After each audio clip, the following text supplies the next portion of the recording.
G'day guys, tonight we're taking you to Mayday Hills Asylum, or better known as Beechworth Asylum. So, we'll take you with us into the asylum as we do a tour, and just take it as it comes. And this is the back part of the asylum.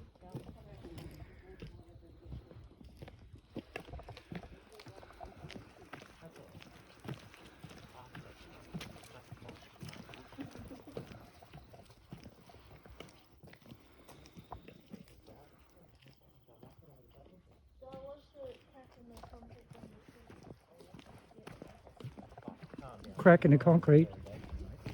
Oh yeah. I'm liable to trip over anything.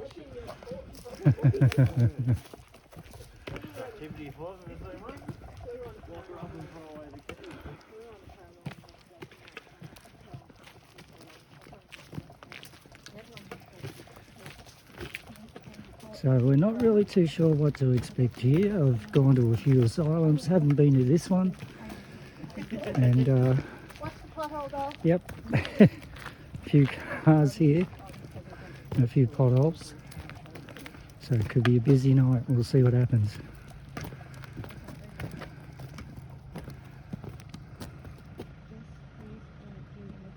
Keep this of the spirit and make it follow you home. It won't, don't worry. Who said that? I've got my rosary beads.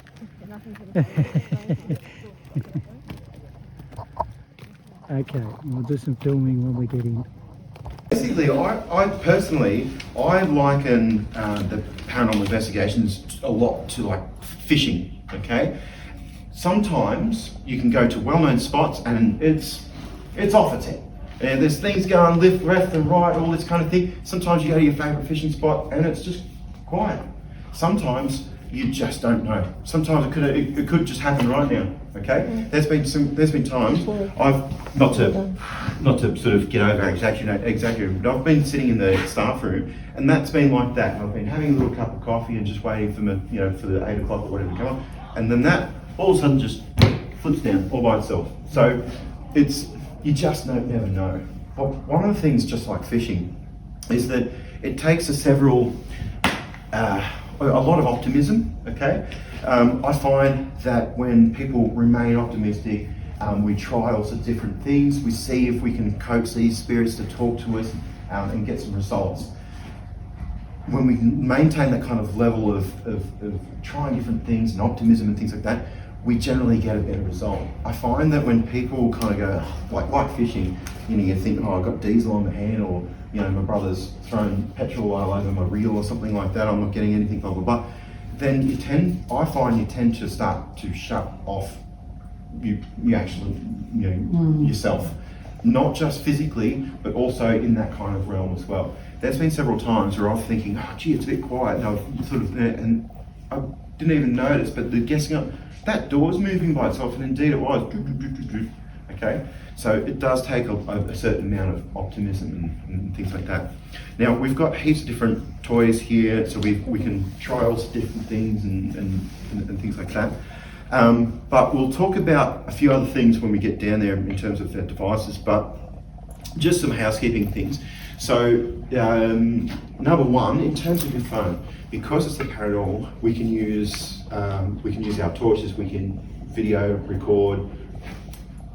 Yep. We can do that. This is Steven Spielberg, just ignore him. We can do all those kind of stuff. If you've got apps that you want to use, like that Ghostwire app kind of thing, if you've got all those, if you've got your own equipment, that's fantastic. The more the merrier. In terms of your lights, just obviously don't shine them in people's eyes and things like that. Generally, if you want to sort of stay in a bit of a dark room, try to minimise that light so that your eyes maintain, getting used to that darkness and things like that. Quite a lot of am I boring? Am I? I'm sorry. No, he just always looks like that. In terms of the asylum itself, quite a lot of the area is still in its original state. So some areas are just sort of boarded off with like that that yellow chain. So just abide by those, because it's mainly for safety. That the boards might not be load bearing anymore and things like that. We're going to do a mixture of group activities and separate activities to go along with your groups and things like that, and get what you want. And basically, I budget for about 1 hour each building, okay? But with being at 10 o'clock, that's going to end at 11:30, okay? But then after that, we've got the whole place for that third hour by ourselves. Now, if you've only booked the 2 hours and you want to go there for that third, that's absolutely fine. We just need to call the bosses and organise that third hour. Fantastic. Okay, great. Okay, well, having said that, who's ready to go? Great. So this place was finished construction in 1867. It took 200 workers and about 4 years to construct. Okay.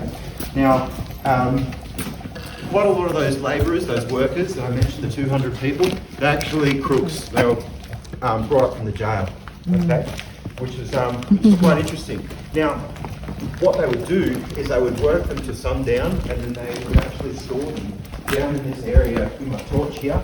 There was like a little makeshift jail that later became like a food storage area, and they basically be housed in there. Now, this place was designed for 200 patients and 50 staff, but then by the late 1940s, it actually moved out to 1,200 patients, so 1,000 patients and 650 staff. So this place is absolutely powerful. We're going to be, our first port of call, we're going to be heading towards a building called Olivine. A lot of these buildings have nicknames, but Olivine was originally a farm cottage, and then it was turned into a criminally insane ward. This is where the baddest of the bad, the worst of the worst patients in this place are here.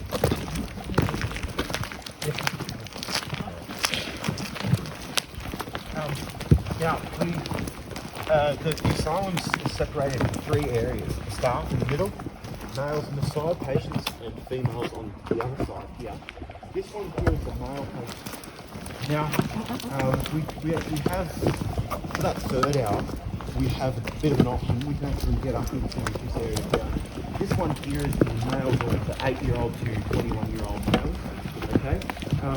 Now, it is, yeah, 8-year-olds, yes. Now, there's a little bit of a story with this particular building here, but in 1951 there was a fire that engulfed basically that whole entire area of the asylum, so they basically docked it off and then didn't rebuild. Oh. Now, getting back to that 8-year-old, 8 to 21-year-old. Rabbit. When this place Look, 2 rabbits. Hoppies. up to 4 of the patients, the asylum straight away were kids. So, not just kids with syndrome, but I'm talking also with things like ADHD, autism, sexually naughty, and shouldn't be what parents.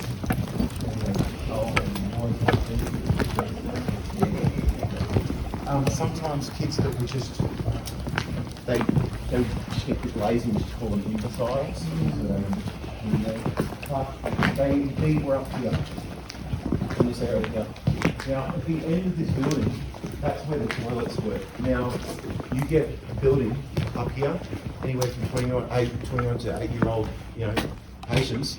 All sorts of things happen up there. Yes, indeed they were sexually assaulted, which is awful. Like to me, I can't tell you how many times I have told that story and still get tears. But yeah, unfortunately those kids were assaulted. Unfortunately, that wasn't just here. That was in orphanages all around the world. But this is the building we're going into here. This is older.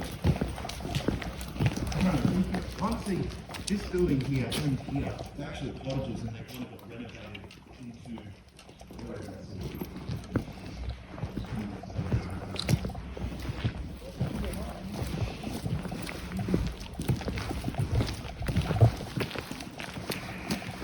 Okay, so we're currently following a tour guide to a certain building he wants to get to.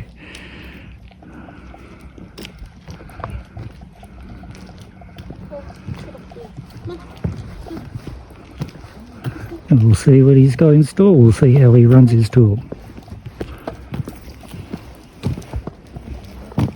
Okay, I'll switch off for a minute.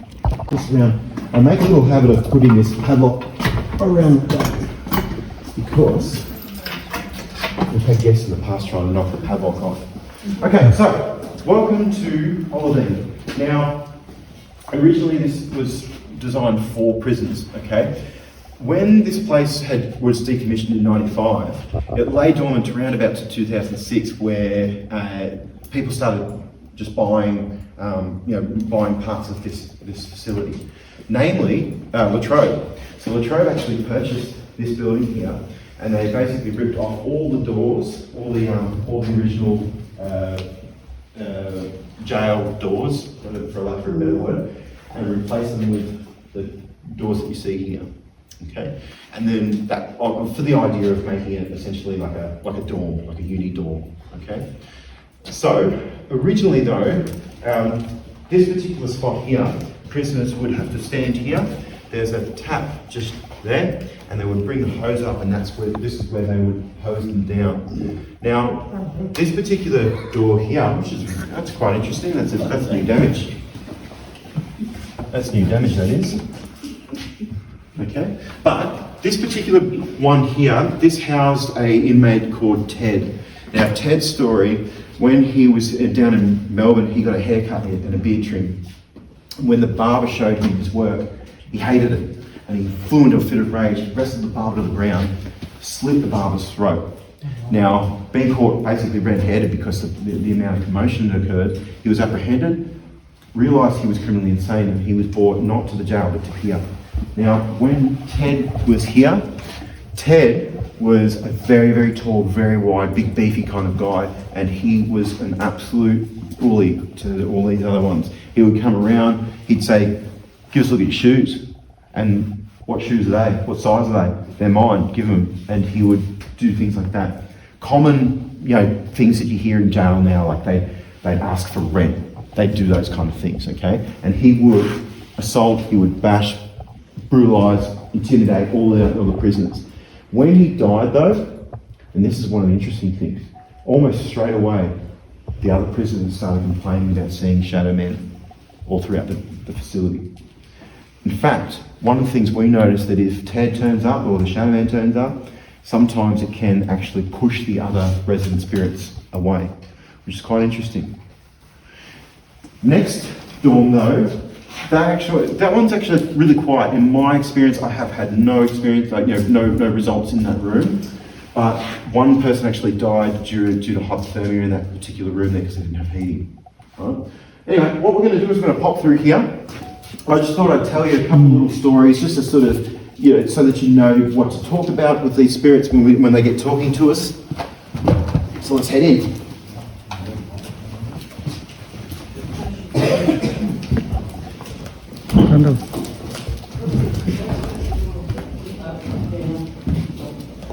So inside here, excellent. That's what I'll tell you about the device now. But that's basically coming into a little bit of it's detecting something, some sort of energy. A bit of a sniff, are you, Colin? What's in there, mate? What's in there? You can have a look if you like. Can I have a look? Yeah. What's taking your fancy in there? Hold up, heel, back up. Down we go. Other way. Is that normal for him not to want to go in there? He's a PT. He's trained to I have complex PTSD, Yep. and that's one of his. That's his block command to stop people from coming in. I see. Oh, all right. Calm down. Sorry, guys. Calm down. He doesn't want to come in. Okay. Calm down, 5 foot. Look up. That's.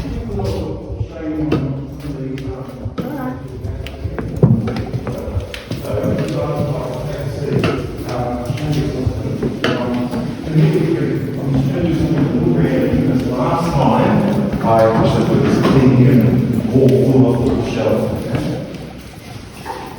Hey, mates, you want to do this for us? Because that was fantastic.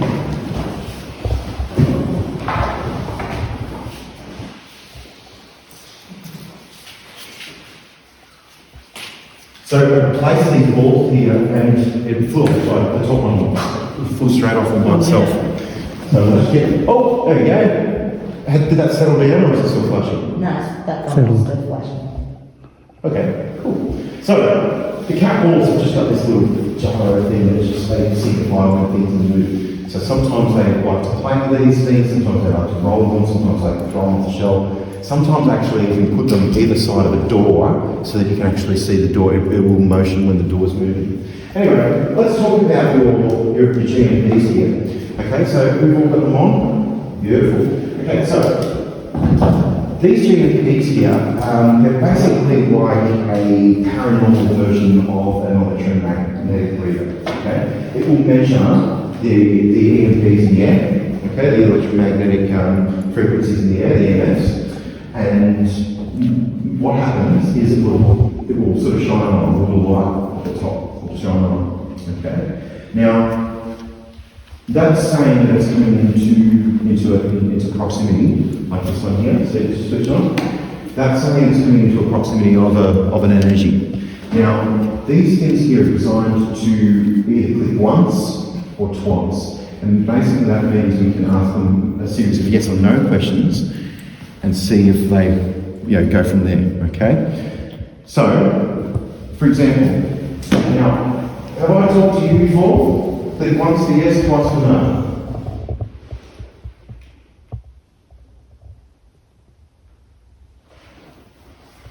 Bit indecisive, that's okay. Have I talked to you before? Do you want to come and talk to us?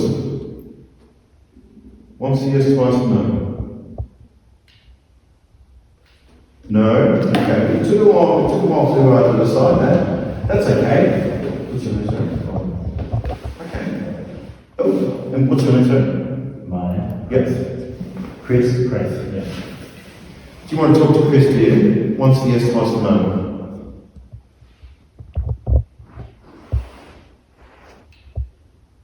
Okay. Chris? You What's up? want to say hello? Hello? What reminds you of Chris? Okay, that's interesting. What reminds you of Chris? Oh, here we go, bit of a thing there. Okay, so just while we're waiting, and what's interesting about these devices here, I use these as like a sniffer dog. Sorry, pardon cobber. Okay, but sniffer dogs in the room. Okay, so when you use those, you can imagine like you walk into someone's living room and you start asking them questions and things like that. If you coax them through it, you start going, "Hi, I'm Chris," or "Hi, I'm Scott," or "Hi there," and you start sort of talking to them and stuff like that, and then start asking them whether or not they want to use more devices to talk to us, etc. Then I find that I can get better results doing that. Does that sort of make sense? Yeah. Cool. All right. Well, let's start with our investigations. We're going to use some dowsing rods here. Can I ask for? I know you want a big group, but can I ask for half of you? We'll split up on either side of the building and see what sort of results we start to get. Who's keen to go first? Alan. Cool. Chris. Who else? Yes, sir. 3, 4, 5. Yeah, there's 10 of us. So I want to get 5 of you. You want to come up? Yep. Fantastic. Okay. Well, I'll leave you guys here. Have a look at that. Have a look at those balls there. Have a look at your devices there. Start to use them. Yes or no questions and things like that. I'll be back in 2 seconds. I'll just set these guys up. Okay. So one of the things you'll find here too is this.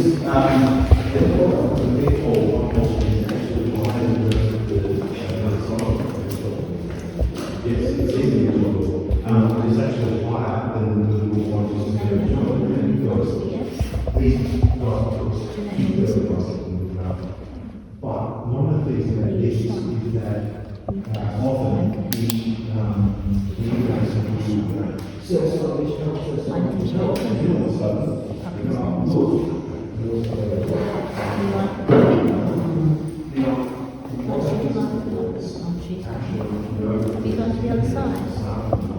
Hold on.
Right on time. Is it Robin? Yes. Robin. Alright, so alright, fellas, now, with respect to Robin and the ladies,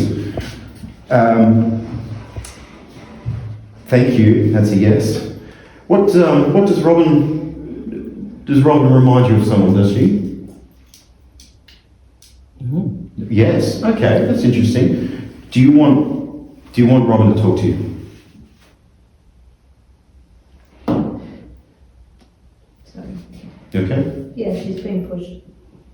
Okay, yes. Robin? What do you want to say? Are you a little girl?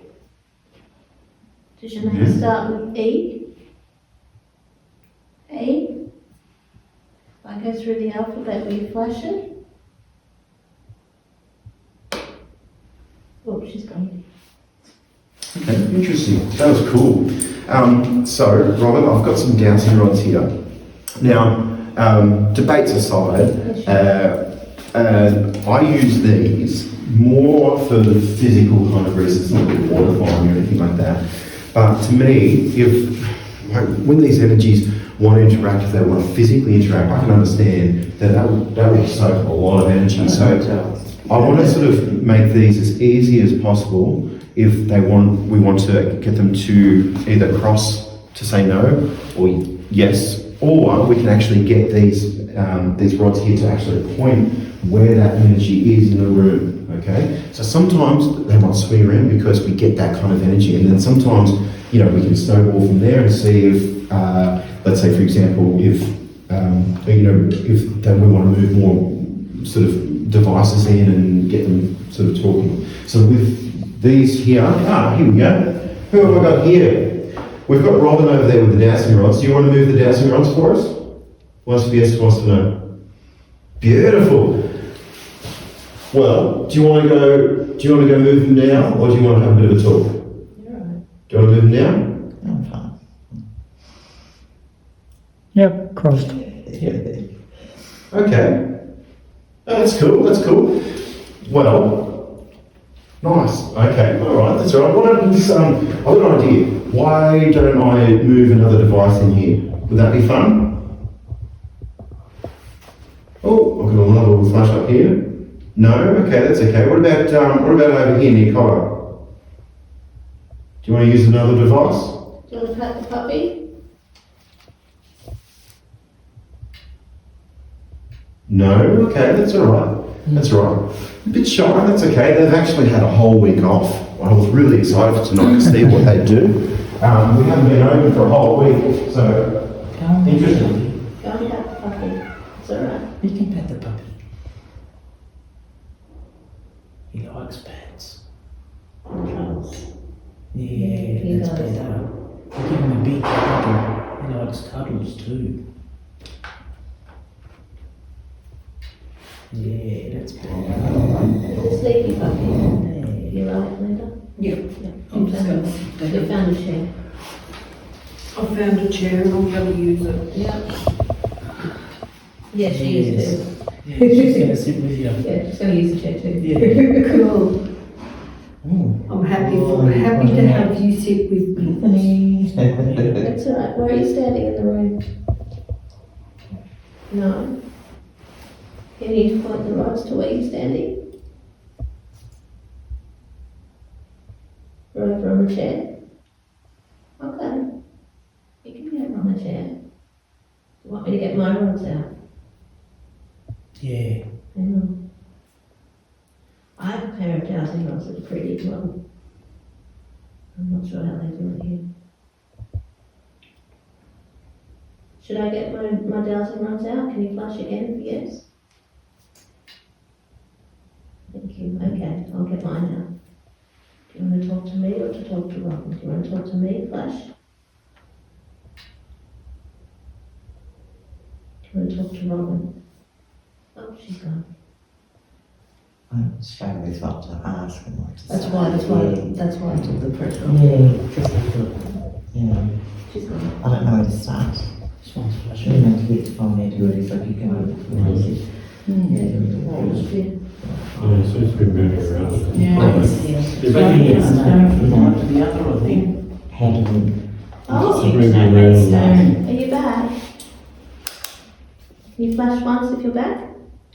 Hi. Oh, Are we still talking to the same little girl? Can you flash for yes? No, we're talking to someone different. talking to a little boy. Oh, there we are. Mine's off too. Yeah. We've got a little boy in here. Hello, how are you? Are you a boy or are you a man? What is going No, I just stopped. Mine too, look. Yeah. Yours. Okay, we got a little boy here. Can you flash it again? We've got a little girl here. Okay, we've got a little boy. Are you under the age of Oh, I've got a 10? little flash here. Oh, it's gone. Are you over the age of 10? Turn the light back on. It's alright, I'm not hurting. I was taking my backpack out to take my rod, get my rods out. You can see what I'm doing. I'm just getting my rods, the ones that are like Robin's. Okay, can you flash one of the lights if you're under 10? That This just is all flashed. I'm doing. Yeah. This is all I'm doing. So you're under 10. Can you flash the lights if you're over 10?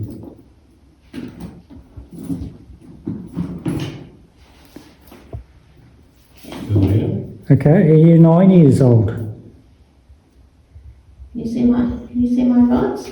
Can you flip across? Yeah, these are easy to cross. Are you a little boy? Are you over the age of 10? Hi. Yeah. No. Are you under the age of 10? Yes. Is yours going to Robin? Yeah. How are we going? Can Yeah, you, good. can you point the rods into the direction you're standing in the room, please? Good little boy. You're standing between me and Robin. Yeah. Thank you for the flashing, I Yeah. appreciate that. That makes it so easy. You're standing between me and Robin, can you go to the rods? Awesome. Thank you. Thank you. I've never been here before. My name's Bethany. This is my first time here. You'll have to show me how everything works. Oh, she's gonna get. Yes, oh, you're on the rods, okay. You'll have to show me around. Will you stay with us and show us around? Okay. Do you know Scott? Okay. Oh, big flash there. Yes. You've spoken to Scott. Well, you got a before? flash? Big flash on that. Okay. Well, I'm going to stand in the background and let Scott do his thing. Is that okay? Yeah, another flash, yeah. If you want to talk to us, you let Scott know by flashing the K2s, okay? Awesome, thank you. Fantastic, that was cool. It was so, I just had a look at the